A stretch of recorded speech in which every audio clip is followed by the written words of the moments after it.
അനറബി ഭാഷയിൽ ഖുർആൻ എഴുതുന്നത് ഹറാമാണ്. അനറബി ഭാഷയിൽ ഖുർആൻ എഴുതുന്നത് ഹറാമാണ്. നിങ്ങള് മൊബൈലിലൂടെ എഴുതി വിട്ടു ബിസ്മില്ലാഹി, മൊബൈലിലൂടെ എഴുതി വിട്ടു തവക്കൽതു അലല്ലാഹ്, മൊബൈലിലൂടെ മലയാളത്തിൽ ഇംഗ്ലീഷിൽ ലാ ഹൗല വലാ ഖുവത ഇല്ലാ ബില്ലാഹ് മാഷാ അല്ലാഹ് എഴുതി വിട്ടോ. കരുതണം, ശരിക്ക് ശ്രദ്ധിക്കണം. ഖുർആനിന്റെ വചനങ്ങൾ അനറബിയിൽ എഴുതിക്കൂടാ, അതതിന്റെ ബഹുമാനമാണ്. ഇംഗ്ലീഷിൽ എഴുതിക്കൂടാ, മലയാളത്തിൽ എഴുതിക്കൂടാ, അതുപോലെ തന്നെ മറ്റൊരു ഭാഷയിലും എഴുതിക്കൂടാ.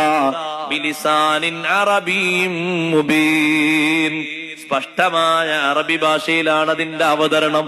അങ്ങനെയാണത് എഴുതേണ്ടതും. മാറാൻ പറ്റില്ല. എഴുത്തുപോലും ഖുർആനിൽ എങ്ങനെയാണോ റസ്മിലുള്ളത് അങ്ങനെ എഴുതണം. അത് ഖുർആന്റെ ബഹുമാനാണ്.